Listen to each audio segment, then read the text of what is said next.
Hello and welcome back to Mirror's Signal podcast, your weekly podcast sponsored by Knowledgeably Instructor Training, award-winning CPD providers. Make sure that you stay tuned to the episode for your discount code from them. Today's episode, we are joined by Alex Jones, a friend of mine that I've been trying to get on the show for some time. He is a driving instructor and we was put in touch not long after he qualified almost 2 years ago. Throughout this episode, we do talk about his training process and some of the struggles that he had as a driving instructor.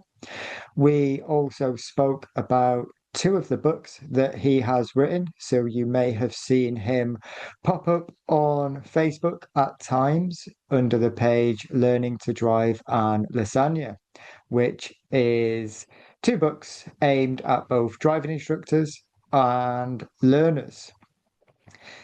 We cover a little on the competencies and how Alex got to grips with those, plus a bunch of other topics throughout the episode. In the episode, you may hear some background noise. Both of our dogs decided they wanted to be involved, so I hope you can bear with that. For now, we will get on with the episode. I hope you all enjoy. Alex, welcome to the show. How are you? Very well, thank you. Took you long enough to invite me on. I thought I'd let you get a practice in first on another episode before I invited you on. I needed it. You're very shy. You probably know that already. I heard you've saved the best till last. That's what you said to me, wasn't it? No, I'm not even going to go there. You know that's true. Not true. Whoops. No. Who says this is my last? You said I'm going to save the best till last. I'm going to do one and done with after yours, Josh. That's it. I'm just getting started.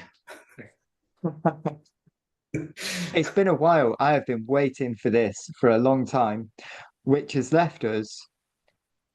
I think, how long have we been chatting since we was originally put in contact? I think we're getting in the region of 2 years now. So it had been when the podcast was fairly new. Yes. It's been going nearly 2 years. So I've been trying to get you on that long. And in that No, time, no, no. I hadn't done anything exciting up until August last year. So I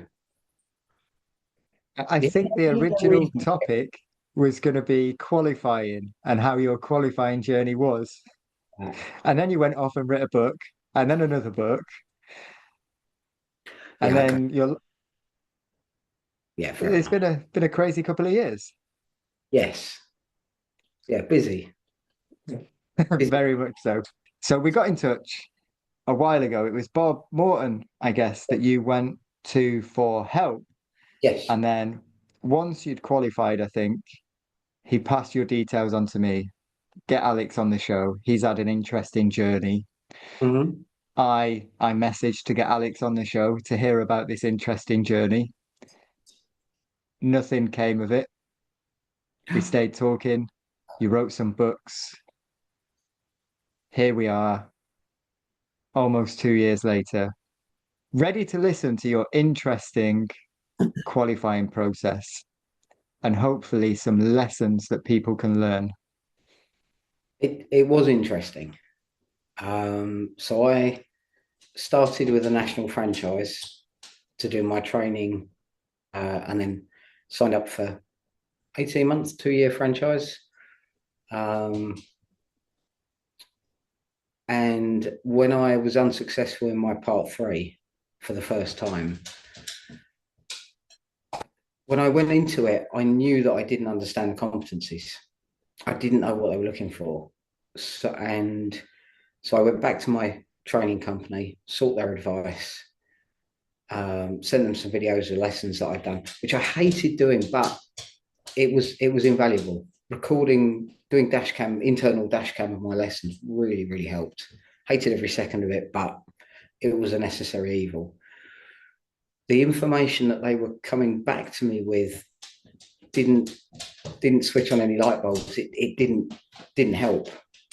So I started looking elsewhere, and that's when I found people like Lee Jowett, Chris Benstead, and Bob Morton, and they were the guys that were able to explain it to me in a way that I could understand. And silly little things. Bob has videos of him teaching PDIs. This is the competency. This is what it looks like in real life, and that's what I needed. The hypotheticals didn't work for me. I needed to see it with my own eyes. So maybe that's a learning style thing. That made all the difference. And I passed on my second attempt. And it was at that point, Bob said, "Congratulations. There's a chap called Josh that's running a podcast about PDI's training. I think he'd be interested to speak to you." And then we just got chatting about all sorts of rubbish, not a lot to do with driving, and that's why it's taken 2 years to get around to it. Yeah, it's not like you've gone on anyone else's podcast and shared your story on there first or anything. You're never going to let that go, are you? No. You were the first person I rang. I actually asked your permission. You remember that phone call? Would you like to share that one with your viewers? Yeah, and I said no, absolutely not. What are you going on theirs for? You said go and do it as a practice, and maybe you'll be brave enough to come on mine. You said they won't give you a hard time like I will. Well, I'm not going to give you a hard time, but I do have a question based on what you've said, Yes. and I think it will help some of our listeners. And that was, you said you didn't understand the competencies. Now, I think people know what it feels like when you don't understand. You can see it, you're being told about it. So I guess people know that feeling of not understanding. But how did you know that it had changed and you'd gained an understanding of it? What did that look like? It was Bob had a cracking video of a before and after. So he was working with a PDI, and it was 30 minutes of the PDI doing, and he'd already qualified, so he was in for a standards check. And I think he'd failed his standards check after being in the industry for 25 years. So he did what he normally did, spent 2 weeks with Bob, and then did another video of the changes. And that made a lot of difference, because at first I watched the first video and I thought, okay, it's not, and Bob said, take notes, get the competencies, take notes as you watch the video, then watch the second one, do the same, compare the notes. And it was night and day. And one, I think it's that kind of unconscious ignorance, unconscious ignorance. I knew I was wrong, but I didn't know what I was shooting for. And then when you see somebody else going through that process, you start to recognize things in yourself. So then when I reviewed the video that I sent to Bob of my own lesson, before I even sent it to him, I could compile a list of, I know I went wrong there, I know I could do that better, this is what I'm going to do next time. And I was already able to start to identify those things. And the feedback that Bob gave me was pretty close to what I'd come to, the conclusion I'd come to myself. So, yeah, it was monkey see, monkey do. So when you say the video in yourself, you hated doing it, but it was invaluable. Did you mean with that, it wasn't so much the video in your lessons and sending it off to your, at the time, school or trainer? Was it more later down the line when you'd found the right support that it was worthwhile, or was you getting the correct feedback? How does that fit in? Because you said you was doing it, but you went elsewhere for the help. Was it later on that the videos became beneficial?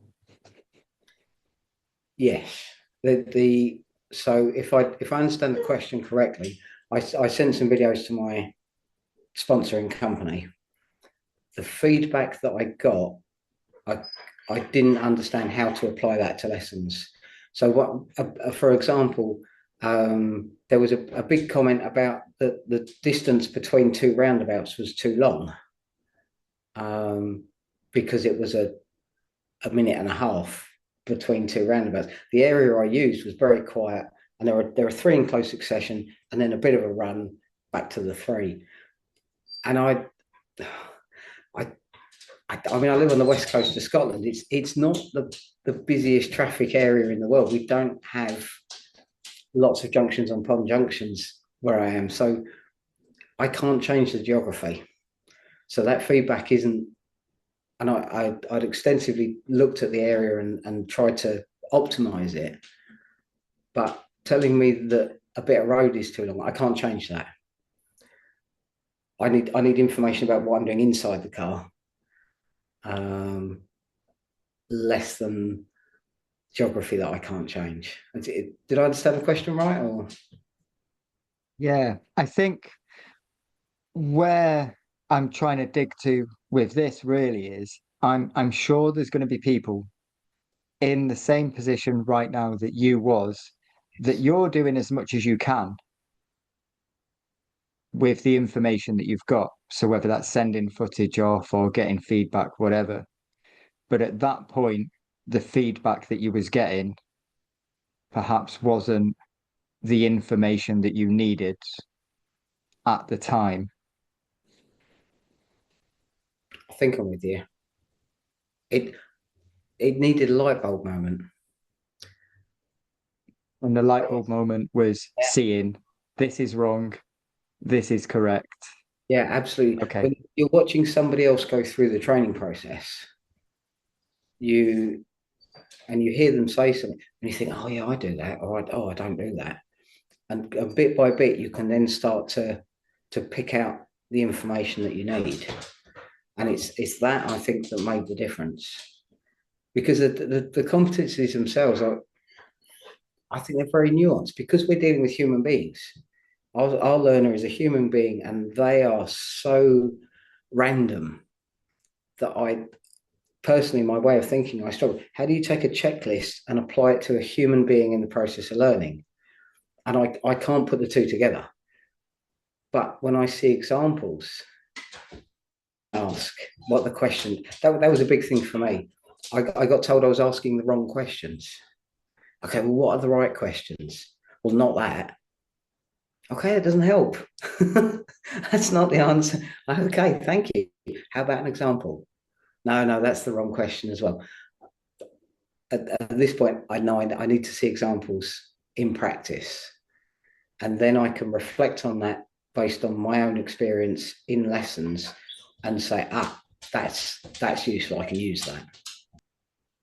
So it's difficult to see it the way you was seeing it. And I find it really interesting. The competencies and the way you said we're dealing with humans. How do we use this tick sheet where we've got a somewhat unpredictable person sat next to us, when really the tick sheet's not for us? The 17 competencies overall is not really for us. I think they make sense. And when you do start to understand them, they are all relevant. Every competency on there is relevant. But if you try and learn it in isolation, or you try to use it as a framework to deliver a lesson, I think it's very difficult. Like you said, you were struggling with asking the right question. When we start understanding conversation skills and questioning techniques, but then certain competencies are going to take care of themselves. From that, you understand what your student needs, so the area is going to be suitable. You understand the flow of a lesson, so you're going to be changing as needed. And then all of a sudden, you're just teaching a learner and helping them develop based on what they need, and the competencies are taking care of themselves, and we're not thinking about them. Am I hitting competency 3? Have I adapted? Have I done this? Am I using the right teaching and learning strategies? If we're thinking about the competencies, it's going to be very difficult to get them all in if we look at it in a format rather than understanding how to teach a learner. I agree. I think my lessons are very organic. Into risk management is my job is this is what you need. This is what you'd like to achieve. My job is to find you the right place to do that and keep us in one piece and build it up as you need it and reel it back in as you need it. In terms of the sort of competencies, I think if you understand your learner and have been watching, and I don't mean eyeballing, but understanding, listening, empathizing with their journey, it happens organically. I don't know how to evidence that to fit a tick sheet. I can tell when somebody's slightly off their game. That you didn't like that roundabout, or that car behind you is bugging you. You know, there's subtle little things. Long before I did this, I used to work with adults with profound learning difficulties, and many of the people I worked with had no verbal communication, and so everything that every way we interacted day to day was through vocalizations, body language, facial expressions.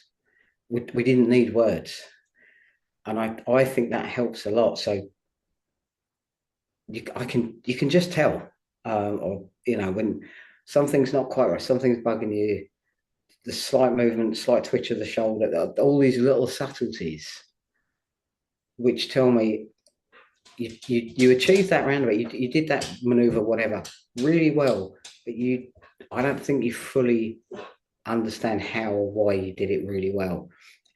And that how do you quantify that for an examiner? I don't know. I don't think you need to. It's so subtle.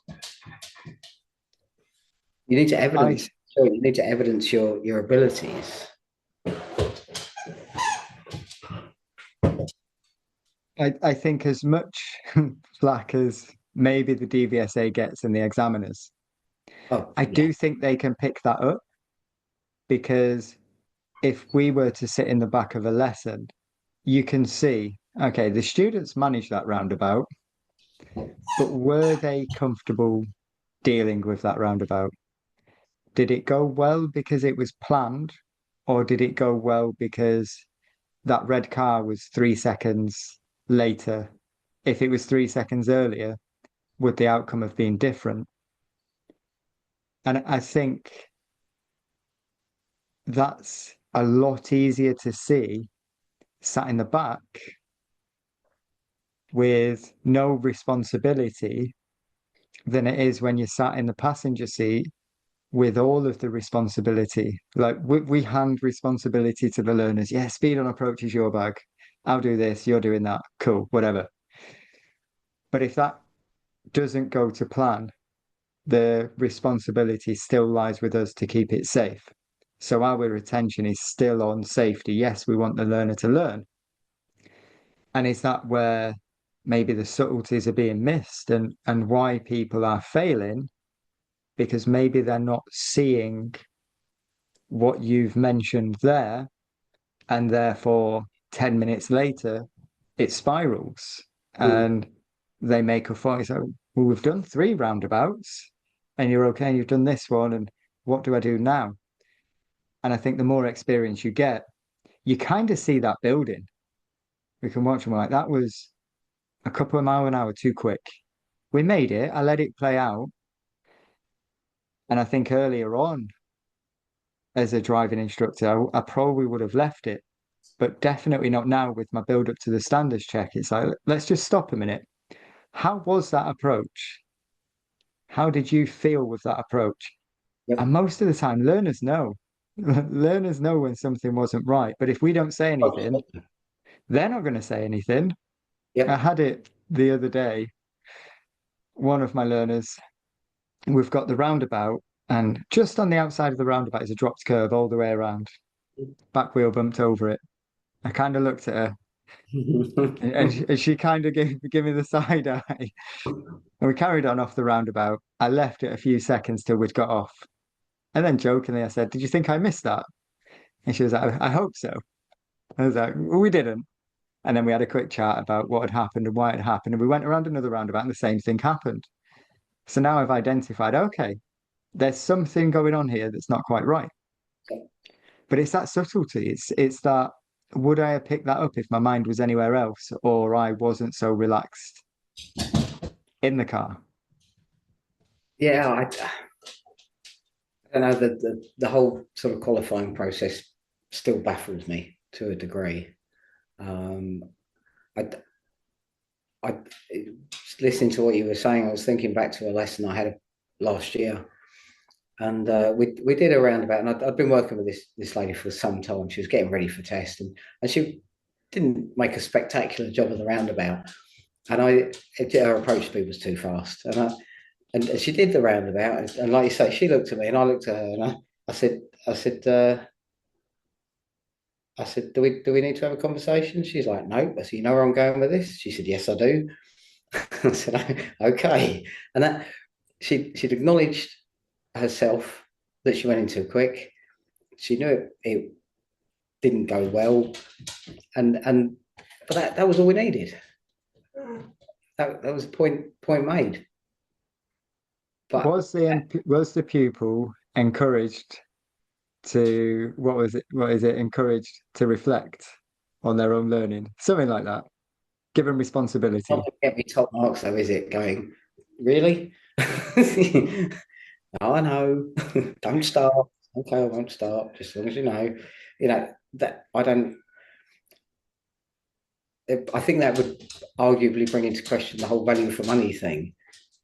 Is me just sitting there going, really? I don't know. I'm talking myself out of a job here, but my part three experience wasn't great because the chap that I took with me, he was awesome, and he's one of these people that if he gets it right three times in a row, that's okay, but he wants five in a row just so he knows he's got it under his belt. He's one more time.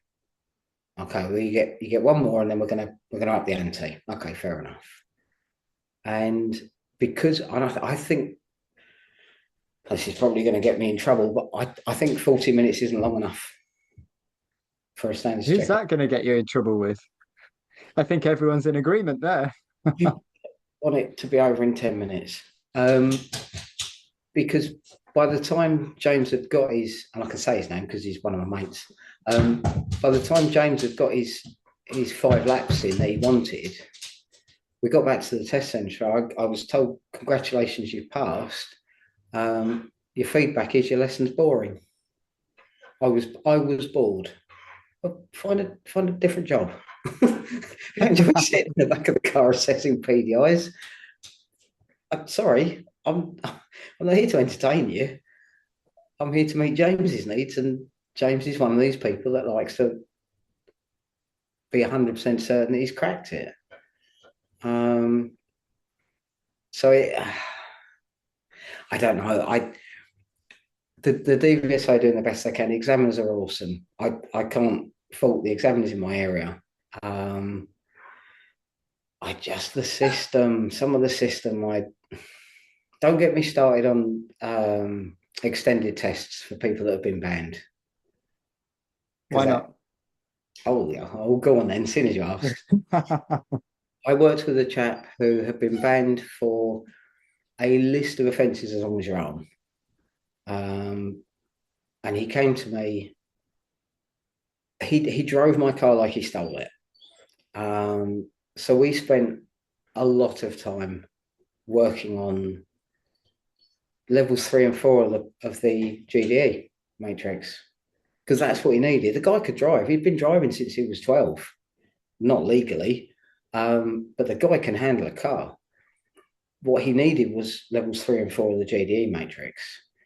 And we worked together, and I wasn't sure that I was quite hitting the mark with him. And an hour or 20 minutes before we went to test, we parked up around the corner so he could have a quick smoke. And he said to me,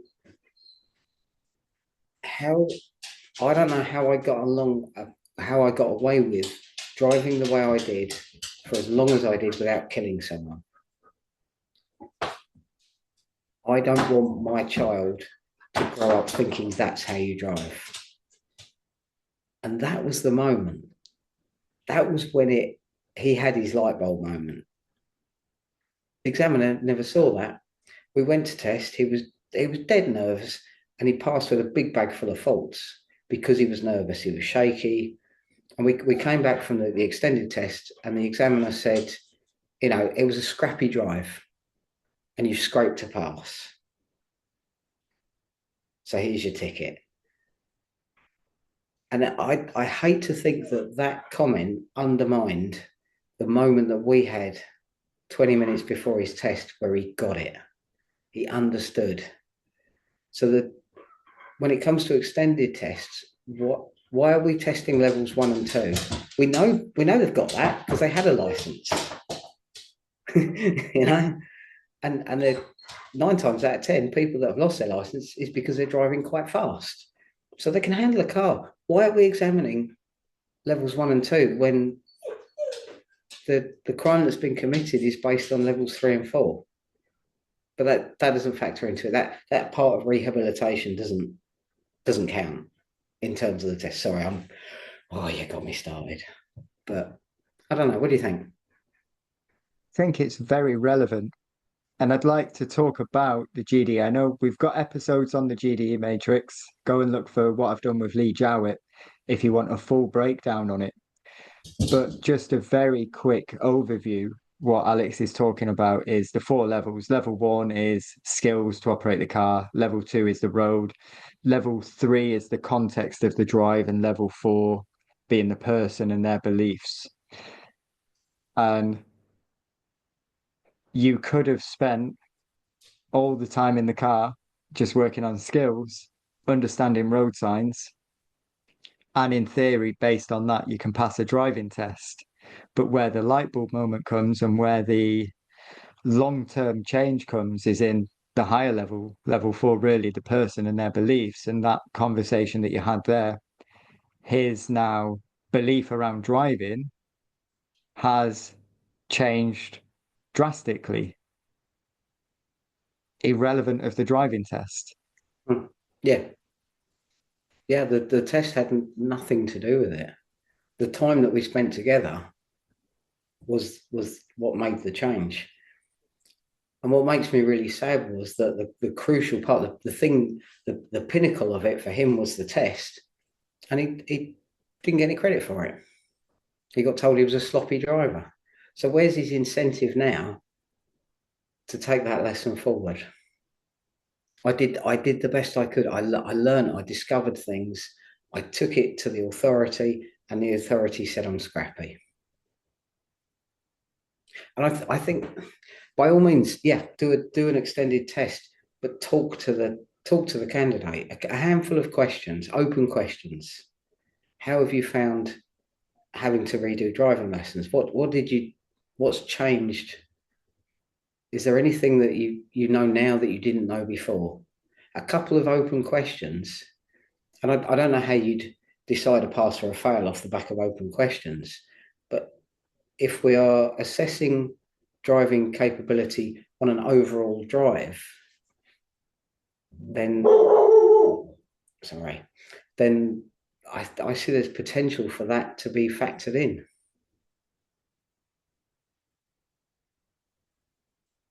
I broke Josh, didn't I? Josh is thinking. Offering. And if I keep the silence long enough, you keep talking. That's how I've made 80 odd episodes. Yeah, not going to work. The idea of asking those open questions, Hmm. I think could be really good across the board for driving tests to understand the pupil a little bit and account for attitude. But then you know exactly what will happen. Questions get brought in. They're going to have to be set questions that a driving instructor asks. We're going to get one cycle of driving tests or extended driving tests. And then what do pupils get primed for before they go to the test centre? Set questions.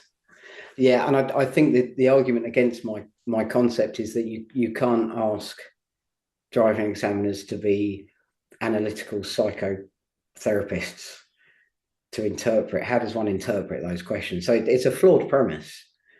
I'm just gutted for the guy that had his moment and then kind of got told he was a bit pants. I just all that work. um, to answer your question, and I see the segue that you've got going on there. When it comes to set questions, for example, the show me tell me questions. I'm I all right at this, aren't I? have you done this before? Yeah. Do you want to know about the show me tell me book? Is that what you're You've got a asking? show me tell me book. I wrote a book about the show me tell me questions. Is that so you could prime your learners to give a generic answer And to a set question on the the test? website that you can copy and paste. For those of your viewers and listeners that haven't seen the Inspire podcast, I I just I was one of those people that would, when it came to the show me tell me questions, would send my pupils a link to the DVSA website with the list of the questions and the list of the answers. And it felt lazy at the time, and I wasn't proud of myself. And then when I would see my guys going for tests and hear them quote the answer verbatim from the website, I cringed. And I thought, I can't do this anymore. I can't let this slide. And in a previous incarnation, I was a marine engineering instructor. So when it comes to the kind of cooling system and how brakes work and things like that, I know I could do better. So I thought, oh, do you know, I'm just going to throw together a little quick paper thin guide to it because tell me how you know your brakes are working before setting off on a journey. Brakes shouldn't feel soft or spongy. What do those words mean? No idea. I thought, this is pants. This is useful information that you're gonna need. So I decided that I was going to push the angle of understanding equals comprehension and knowledge, and if you're going to answer a question, at least know what the hell you're talking about. So I threw together a little guide on that, which I would love to show you a copy. I've only got one copy, and I've lent it to a student, which is no way to market a book.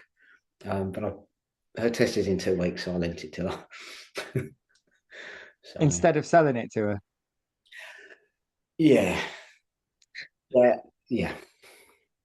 Well, this is why I need to come on more podcasts to promote. Marketing's not my bag. We know this. It took me 2 years to come on here. We know I'm bad at marketing. I thought we were done with that. Well, you're here now, so I'm going to give you a tip for your marketing. At least give the bloody name of the book. Oh, God, yeah. So this is why I need you in my life. It's Learning to Drive and Lasagna, Guide to the Show Me, Tell Me questions. So really easy title to remember. Rolls off the tongue. It's available on I don't, Amazon. I don't know who was the marketing team behind that. You can find it on Amazon. Do you know what, Alex? Just for you, I'll put a link in the comments for everyone. Would you? The good news is if you write learning to drive and in an Amazon search, it comes up top. So you've got to remember Genius all of it. marketing. See now. See, just and. So, does that book, let's give an example. Yep. I'm going to ask a question. So, let's go into the example you gave. Tell me how you know your brakes are working before starting a journey.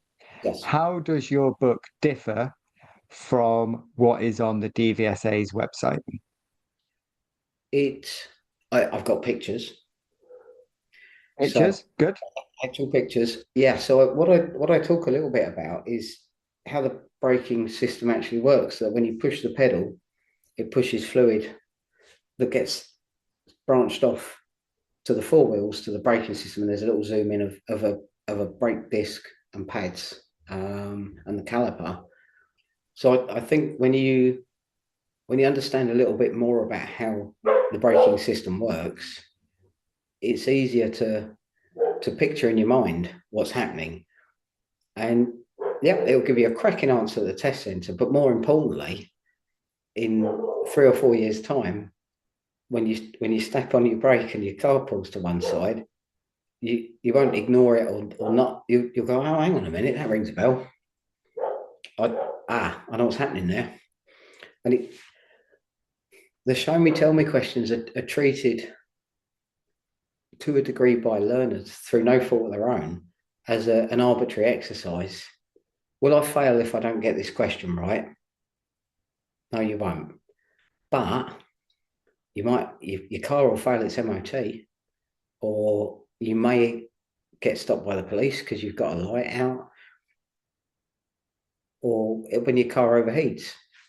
One of my favourite stories is I teach my guys about the cooling system and how it works.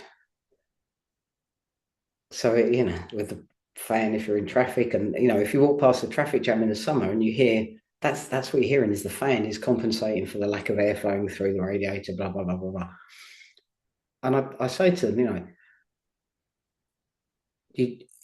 I did carry a bottle of water or a bit of coolant in the boot.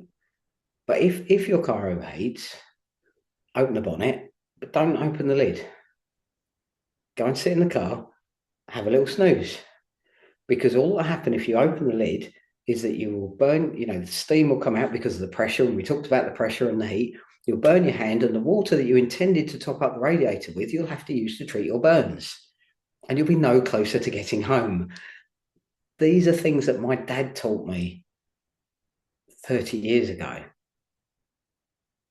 that we need to know. I'm laughing about that because I learnt the hard way opening my coolant tank while the engine was warm. And I didn't read the warnings on the lid. I just went to unscrew it and ignored the fact that it says don't.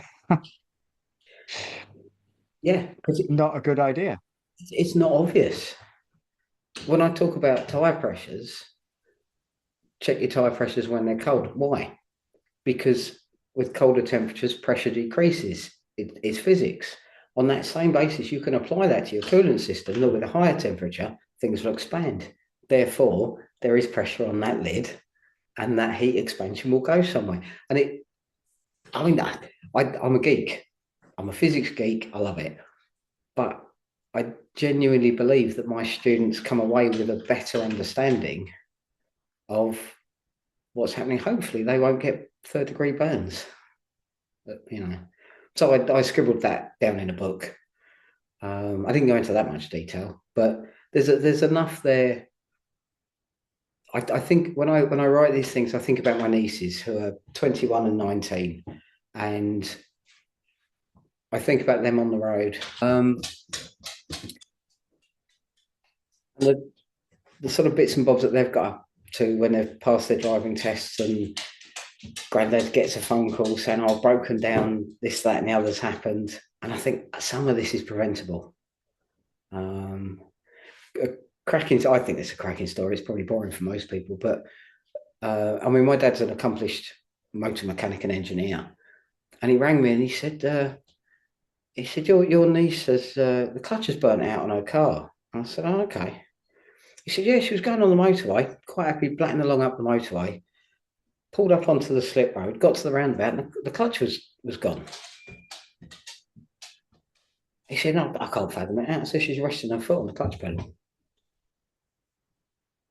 What? So that's what she's doing. whoever taught her to drive, she's resting her just that slight bit of weight. And if there's anybody there listening that is more mechanically minded than me, and I'm happy to be corrected, but my understanding is that pressure on the clutch pedal will generate heat because the clutch is slightly working, and it was enough to tip a warm clutch over the edge. I don't know, just silly little things. Why do we say to students, right, take your foot all the way off the clutch, all the way off the pedal? Silly little things like that. Worth knowing, I think. Would have saved her a couple of £100. Clutches are not cheap. I'm going to get my missus to watch this, who likes to use her clutch way more than she should. She can probably listen to hear me saying this. I'm in trouble later, by the way. If I disappear, Yeah, I was going to give a worth few knowing. more examples, but I'm not going to. Um, you just wouldn't think her partner is a driving instructor at times. But this is what we're there for, isn't it? Our job, in my opinion, is not to get them through a driving test pass.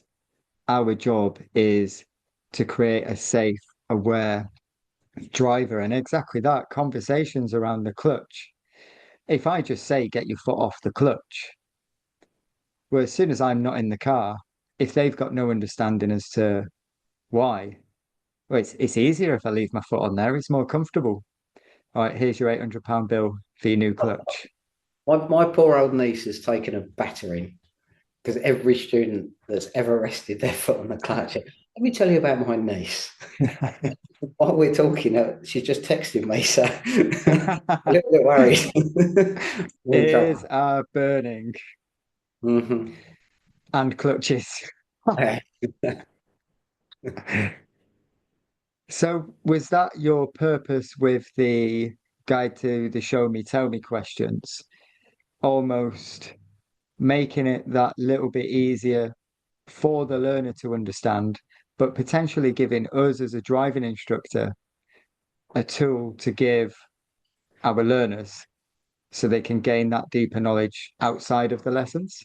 Yeah, yeah. It was my partly selfish because I had plans to write a bigger book. And halfway through writing it, I had a crisis of confidence and thought, I'm going to write a little book, see if anyone buys it, and if people buy it, then I'll find the motivation to finish the big one. But it also meant that I I had a tool that I could use in lessons. So I mean, don't get me wrong, I don't just hand out a copy of the book and go, right, off you go and go and read that, because that's not a lot better than a link to a website. But I use it as a reference tool a lot. So something comes up when we're talking about main beam or ABS lights. And this sounds really daft, but when I'm talking about, because the switch for the lights in my car is on the right of the driver's knee, so it's way over Yep. yonder. So I've got two options. I can either get out of the car, run around, and show the learner, or because the book's got photographs taken from my car, and it's got all the symbols on it, which are internationally used, I can just open the glove box, whip out the book, and go, right, look for that. Find that symbol. Okay, rear wiper, find that. Find the rear demister. And now I've got my student exploring, and I've not got to reach over. So there's no, it makes my life a lot easier in that the student has still got their bubble of their cockpit, and I can just flash up the pictures and talk through it. Which is why I don't sell a lot of them to my students, because we sit and go through it in the car, but it's quicker. So yeah, it's a nice little teaching aid. I have a copy. It's not in the car. It will be as of tomorrow. And I'll do the sales bit for you when I use it. But you can buy this on Amazon. It's not that expensive. And I'll expect a commission, but we'll discuss that when we're off record. Um, you've gone on to you've gone on to write another book as well, I a have. second book. Yes. I'm just going to give you a top tip. When you talk about ABS and Go you on. show them the symbol of the ABS, you can marry that symbol up with the symbol that's on the brake fluid cap. So when you go and do how do you know you've got enough brake fluid? The symbol, it's an ISO symbol. So you've got the circle with the pads either side. Now get them thinking, okay, that's what it looks like. ABS is a braking system. Now go under the bonnet and find me a braking system. Anyway, sorry. So they're understanding more and understanding what ABS is and what it does. Talk about that. I like But those conversations. braking looks like this. Now you can open the bonnet of any car, you will find your brake fluid. Coolant looks like this, the little radiator. Here's the radiator at the front. Okay, now go and find it under the bonnet.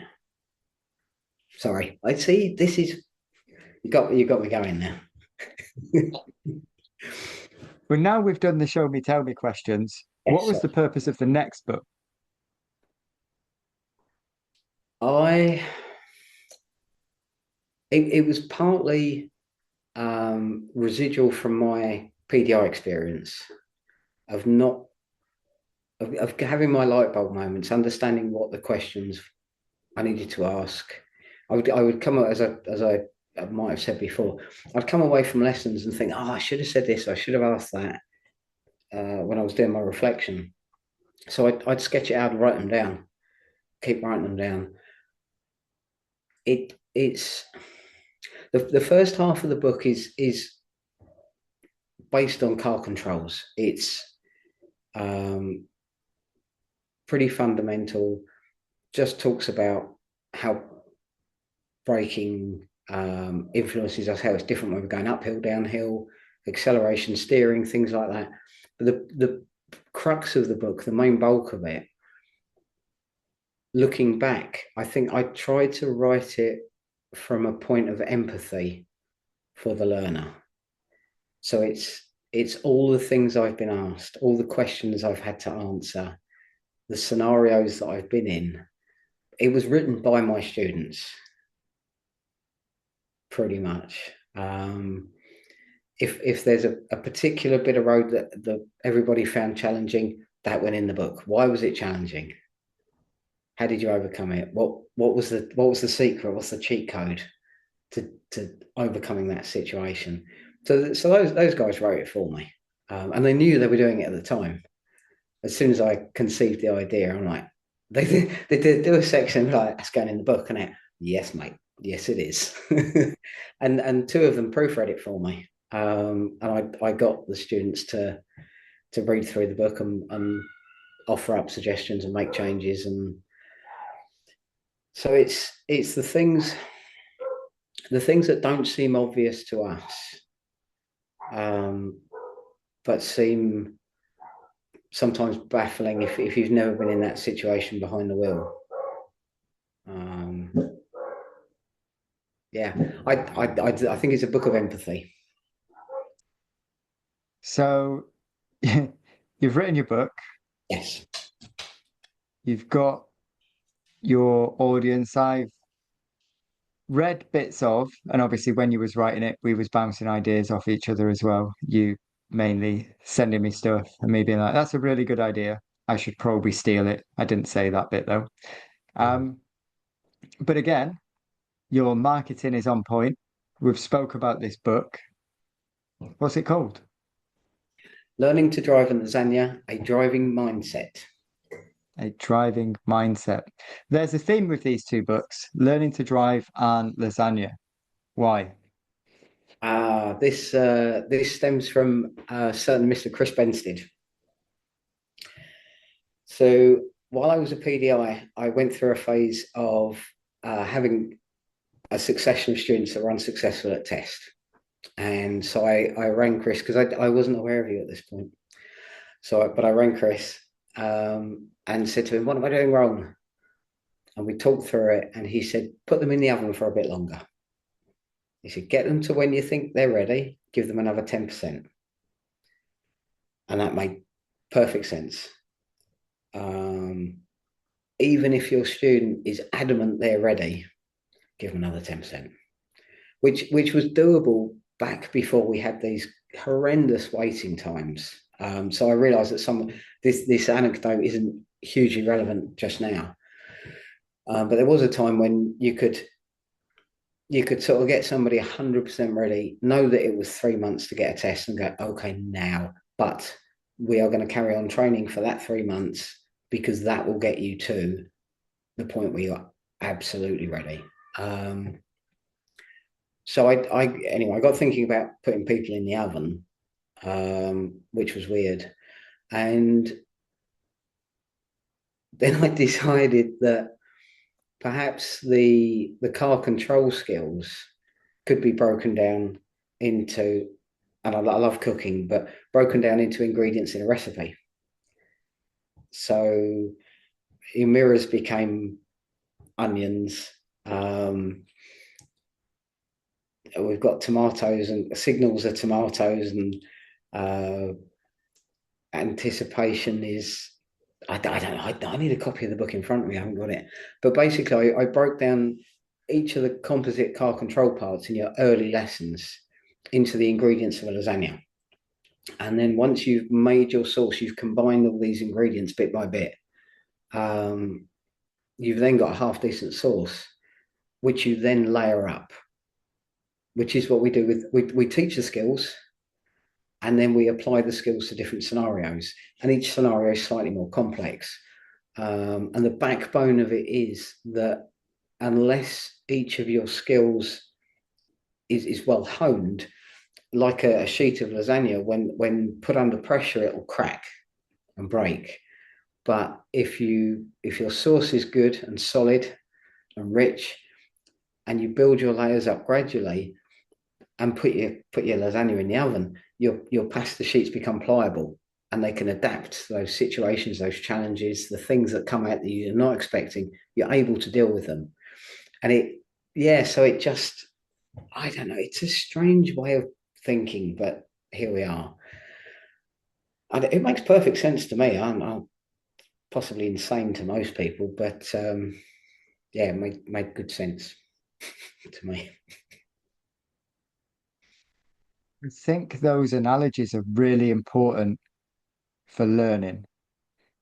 And I think it would be a good book for PDIs and not just learners, in that those analogies are hard to make. I found initially. Now, whatever hobby my learners got, Oh, it's linked to driving.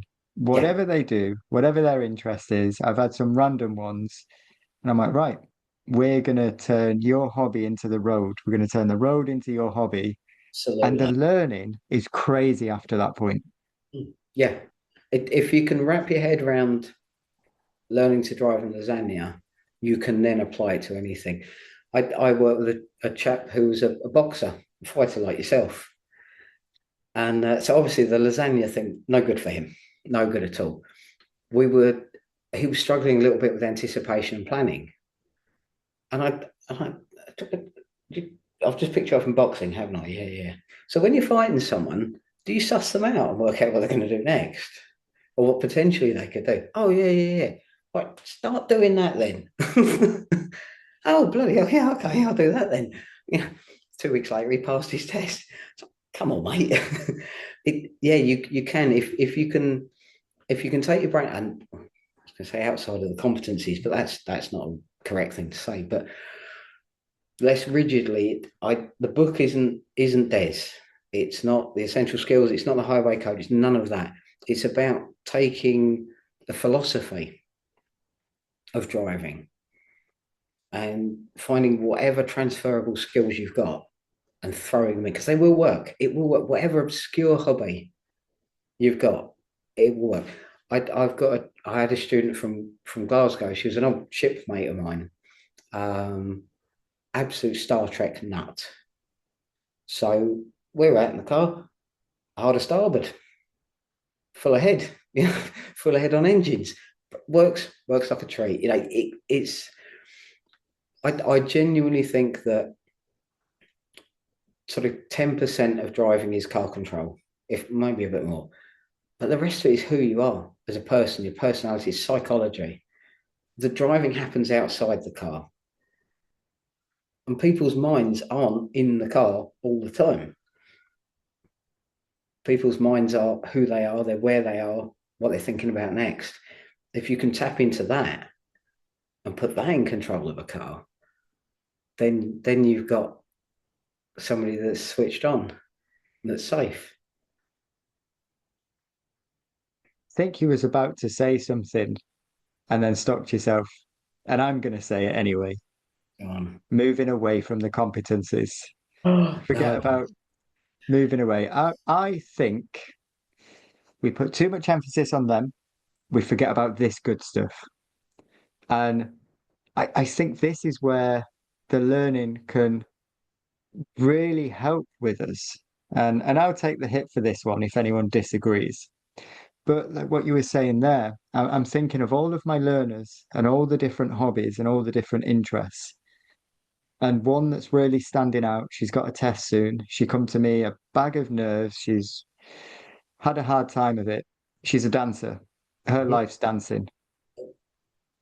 As soon as we started linking dancing to driving, Oh, it started making sense.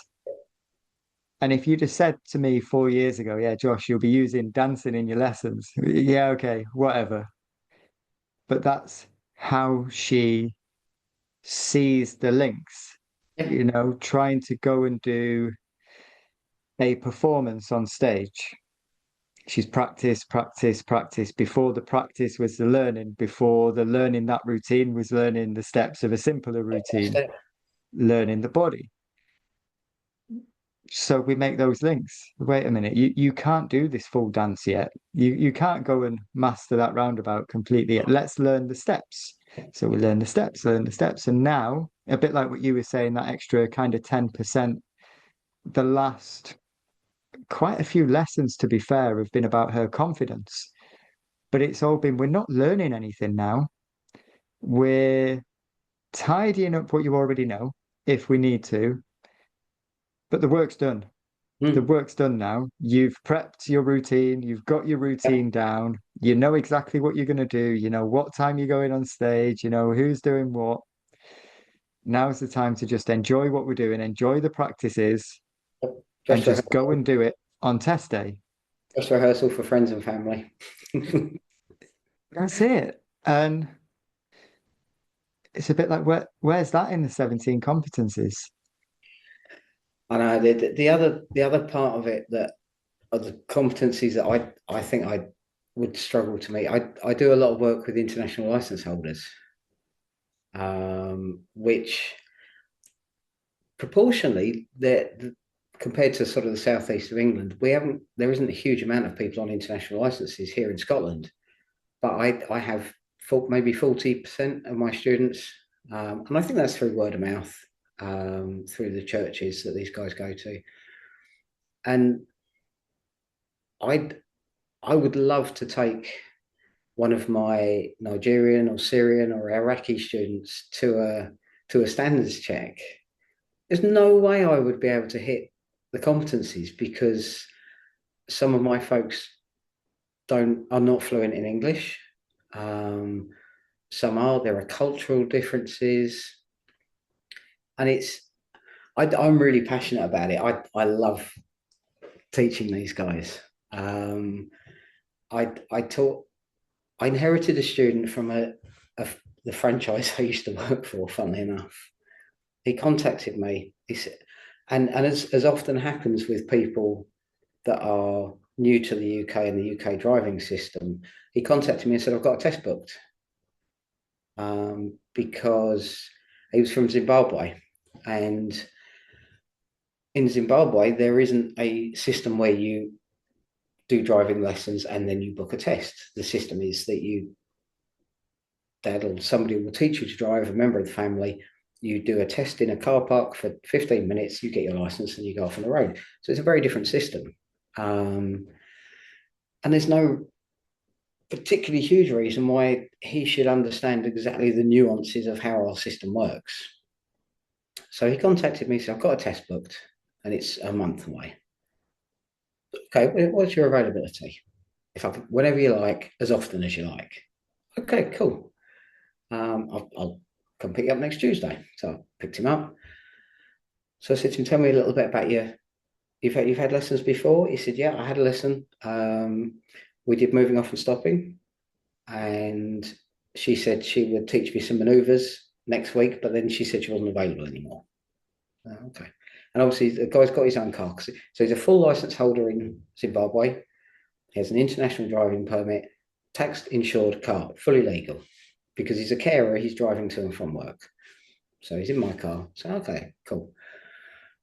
So I said to him, what do you do for a living? And he said, oh, I'm a care worker. So, okay, cool. Tell me a little bit about your life back in Zimbabwe. I'm an HGV driver. I said, I'll move off when you're ready. This guy could drive. I mean, he was probably better than me when no one's looking. All he needed from me was the fact that the lorry that he drives, they don't use a center mirror because there's a bulkhead, and you're not 8 feet wide anymore. You're 5.5 feet. And he went to test with what I believe is one of the stricter examiners at my test center. And when they set off, the other instructors were like, "Oh, you got the tough guy." I was like, "We're going to be absolutely fine." I have no doubts this guy's going to pass, and he did. And that's how. I don't know. I'd say I'm teaching somebody at the moment that doesn't speak a huge amount of English, but we get by. And she's working very hard to learn the UK way of driving. There would be no use. I couldn't. Would I pass a standards check if I brought somebody that doesn't speak English to a test? I don't know.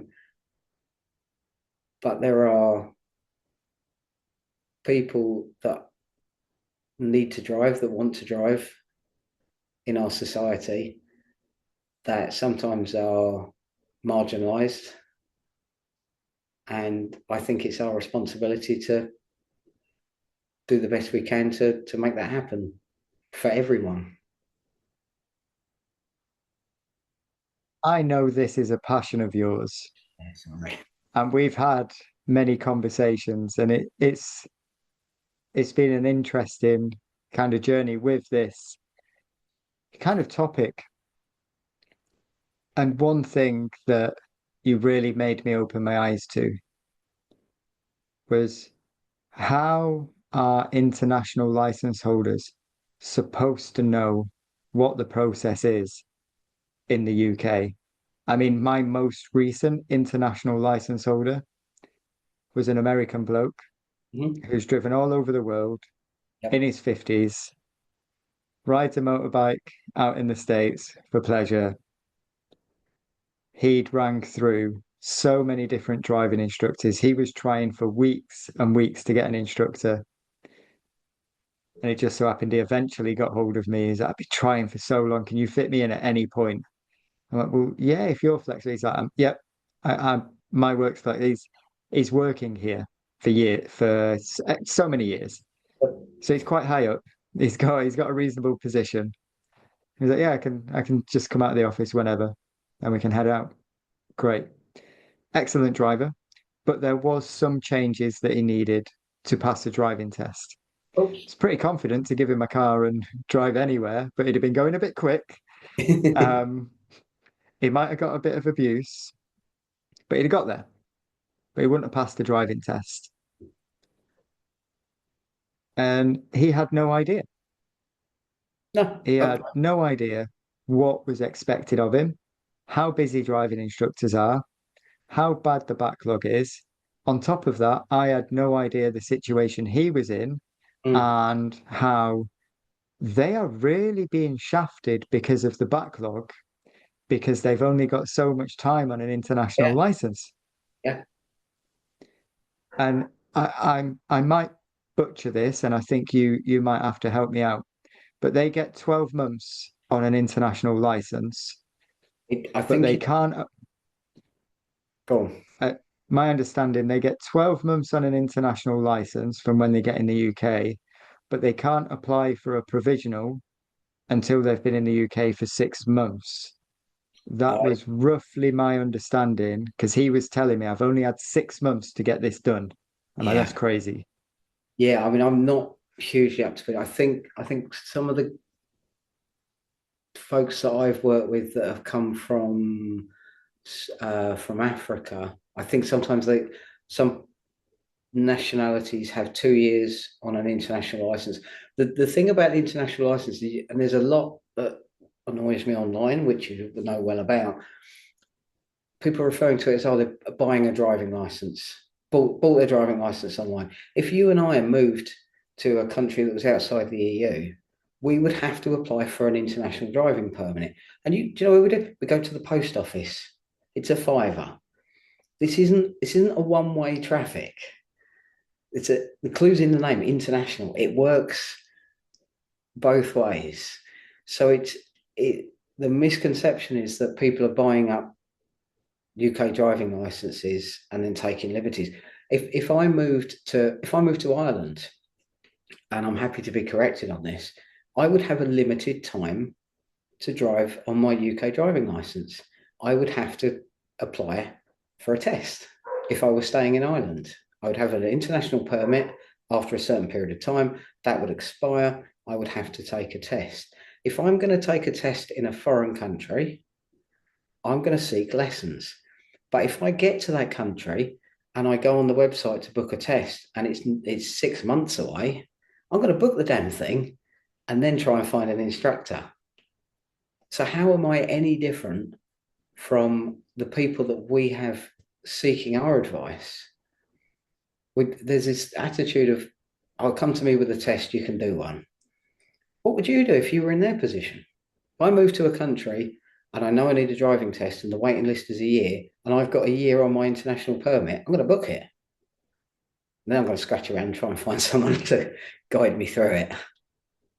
Think there is a big difference, and we might be butchering the numbers, but from my experience, the learner that I worked with most recently was very restricted on the time that he had from applying for a UK provisional and then passing the test so he could legally continue driving. Yeah, Whether that was how long his international license was or what, I don't know. Um, and there was a few because he's here on work. Anyway, the timeline that he had was crazy because of the backlog. And he's come from somewhere where there is a system in place to get a license, whether that's lessons and an official system. But if you're coming from a country where it's a 15-minute drive around a car park, or you turn up somewhere, you drive a car around some cones, whatever, yeah, how would you know that it's any different until you talk to an instructor? yeah. And then to be met with the response, I'm fully booked, can't Mm. do anything. Okay, I'll try the next instructor and the next instructor and the next instructor until eventually they get to someone that explains the situation. That I'm fully booked. I can't let you take my car. This is the situation. And every time I've explained that to a learner, they've either delayed the test and waited for a gap in my diary, Yep, or they have been grateful for the conversation we've had and they've jumped to any gap that's come up in my diary to try and get the hours in to get absolutely. through.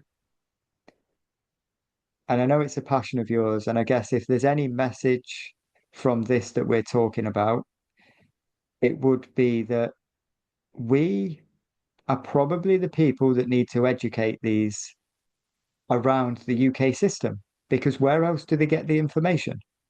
I think we've got an opportunity. Um, we've got two options. When you're at the test centre and you're waiting for your student to come back, and you see somebody arrive for their test or come back from their test, and they're driving their own car, and you believe that they are not a UK national, you've got two choices. If you see that person fail their test, you've got two choices. You can either get on Facebook and go, another bloody test wasted, or you can walk over to that person and say, I'm sorry to see you failed your test. Here's my card. What can I do to help? And even if it's just a phone call, send them a link. Send them a link to the DVSA how to get your driving license. It's no skin off your nose. It's not going to cost you the earth. I get very frustrated with people that will spend an inordinate amount of time criticizing people for wasting tests when you've got it well within your power to help. We would have cut down the waiting time. We can do a big chunk. We've got it within our capability to reduce some of the waiting time by helping people pass their test. It's literally our job. So stop cherry picking. Do your job. Now that's enough for me. You need to stop now. It's interesting, and you did change my mind on it. I remember we had a bit of a in-depth conversation about it. Like, well, Josh, who's going to tell them what they're supposed to do? I'm like, oh yeah, it's my job. I might not have to teach them. I might not have the Yeah. capacity to teach them, but at least point them in the right direction as to, look, this is the standard. This is the ready to pass campaign. This is the DVA, whatever. Doesn't take a lot. This is, yeah, this is what I expect from my learners. If you want to put the work in and do it, great. If not, sorry, can't help you. Yeah. Yeah. If you don't want to do it, not a problem. Have we said everything that you wanted to say tonight, Alex? Where are we at? Never. I'll be on the phone to LBC tomorrow, mate. We've already said more than enough for your listeners. I think they've probably heard enough from me for tonight. Well, on that note, can we go through some listeners' questions? Oh yeah, please do. So before we get to listeners' questions, here is your discount code from our sponsors, Knowledgeably Instructor Training. The discount code is MSP10 for 10% off their Part 3 and Standards Check Client-Centered Learning in-person award-winning workshop. That is MSP10 for 10% off. So the first question from Stefan. He's got the book, Lasagna, on my order list from Amazon. Just buy the book, Stefan. Before I get any further on the questions, buy the book. But the question is linked. Please, could I get a preview of it on the podcast? What's the most interesting thing I'll find in there? Hopefully, I've covered a bit of a preview when we spoke earlier. I think the most interesting thing is it. As I said earlier, I've tried to write it from the point of view of the learner, and it's the things that might seem obvious to you and I, but isn't obvious to the learners. And when they say it to me, yeah, do you know what? It's an empathy thing. It's seeing it from your point of view. To us, a situation with rows of parked cars on both sides of the road, we know exactly where we're going to go, where we're going to dive in. To a student, it's a game of chess. So yeah, I think I hope it puts you in the driver's seat, but you're not driving. It's your learner's perspective. So thank you for putting it on your list, and I hope you enjoy it. Look forward to your feedback. There we go. And then we've got a question from Penny. Mm-hmm. What made you choose the other podcast over Josh's for your first appearance? Let's go with that first. I'm going to be totally honest. As Josh has mentioned, we've been in touch for some time, and I'm quite shy. I don't put myself out there, and it's a weird thing. And I said this to you, Josh. The I was more self-conscious about being interviewed by somebody that I've got to know than I was by being interviewed by somebody I haven't met. I've messaged Phil Cowley in the past. We've interacted, but we've never kind of hung out and talked about politics and fighting and all the motorbikes and all the things, all the rubbish that Josh and I talk about. Yeah, for some bizarre reason, I was more self conscious about being interviewed by you than I was by Phil, and then I got interviewed by Phil, and then I couldn't say no to you anymore because it was awkward. And You that's my held out long enough. that's the honest truth.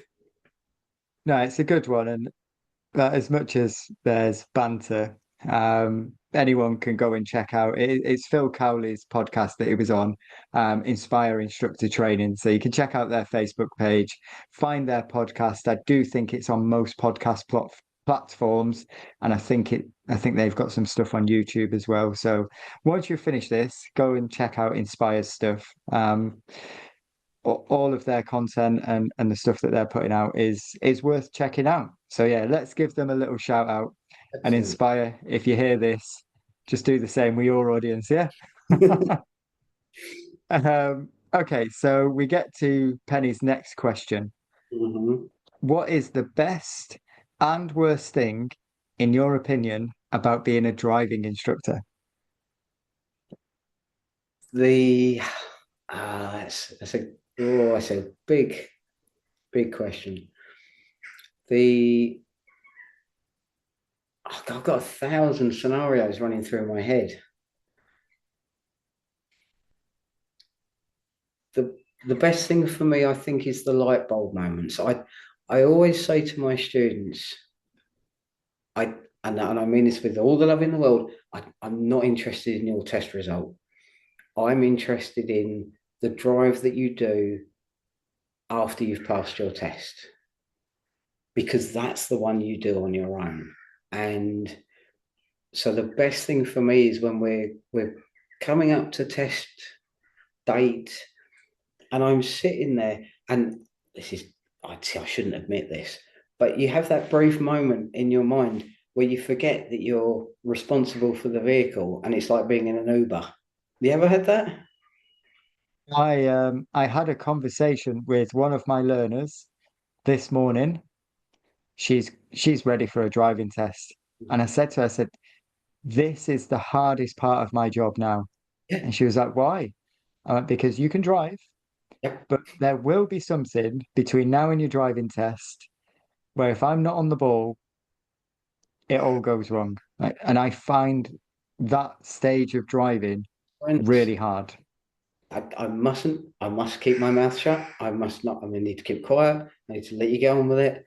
And I think we've got beautiful scenery here, and we've got, sometimes you'll see hawks and eagles flying about by the beach. Oh, this is bloody lovely. This, shit, I'm supposed to be working for a living, you know, because the person sitting next to me, you've got this. You completely, my work here is done. That's kind of my favourite bit, and then I have to kick myself in the backside and remember that I'm actually legally responsible still. The worst bit,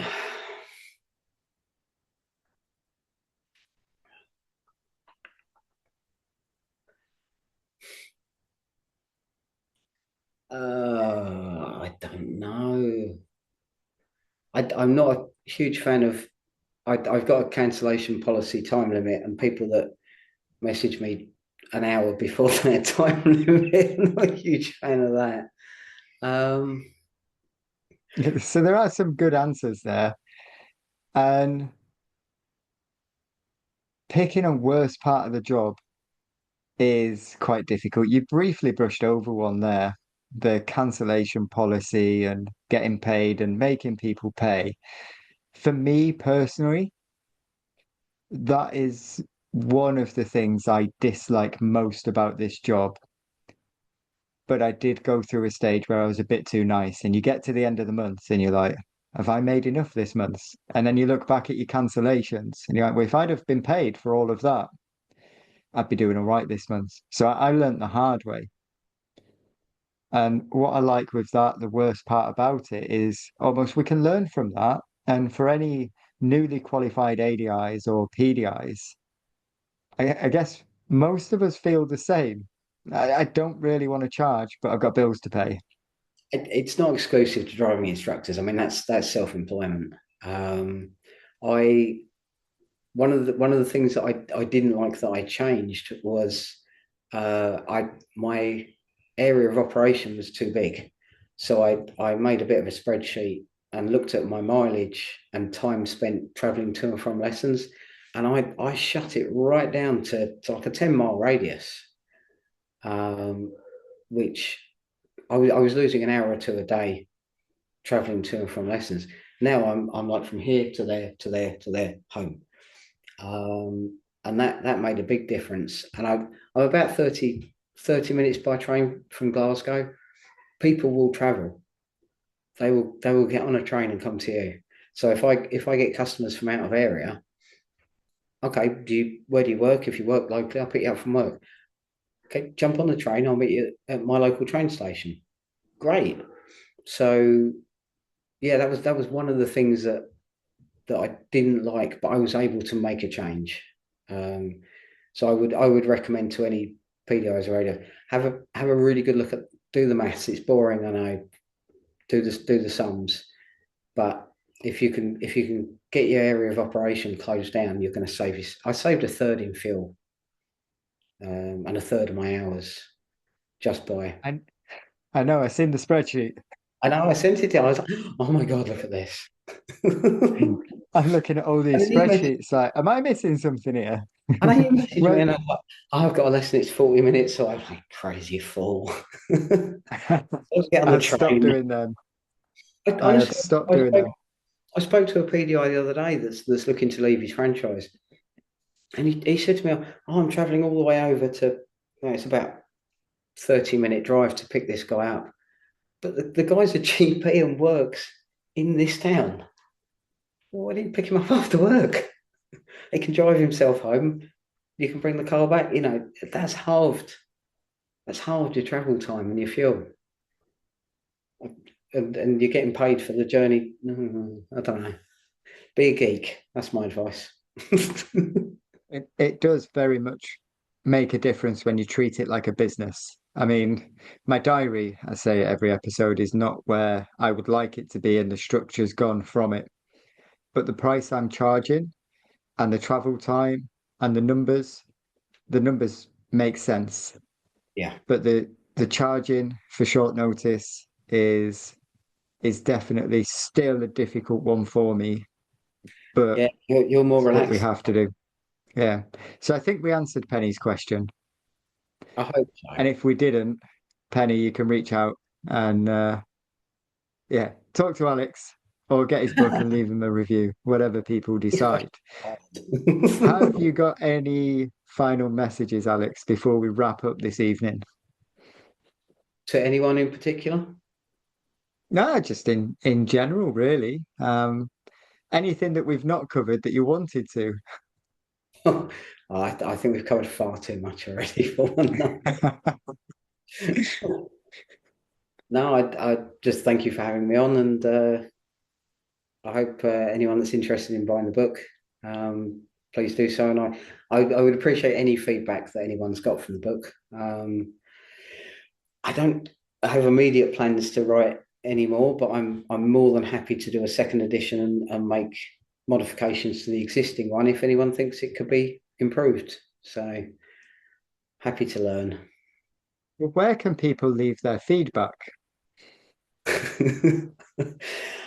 You can find me on Facebook via the links that Josh has put into the guest questions. I'm sure Josh is going to put those in the comments section description thing. I'm really bad at the social media thing. Josh, help me out here. What's the name of your Facebook page, Alex?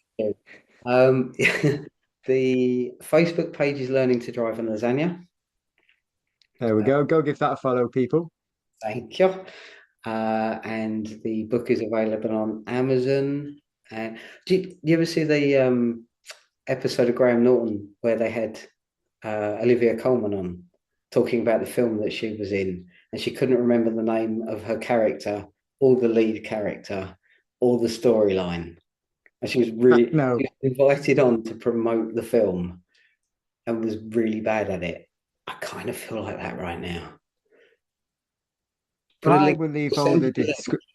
I'm going to send you a link, and you're going to put that in the description, and We'll then put the link in. Yes. And you'll find Alex in the Facebook group that we've got, Mirror Signal Podcast, the Facebook group. He's often commenting on my stuff, either as himself, as the driving school, and learning to drive and lasagna. So go and check out his socials, find the book on Amazon, and I'll leave all the links in the description. Alex, thank you very much. thank you, sir. So, thank you to Alex for this episode. I hope you guys enjoyed that one. And thank you to our sponsors, Knowledgeably Instructor Training. You can find all of their award winning content at www.adikit.co.uk. So, make sure you check out their website. Thank you.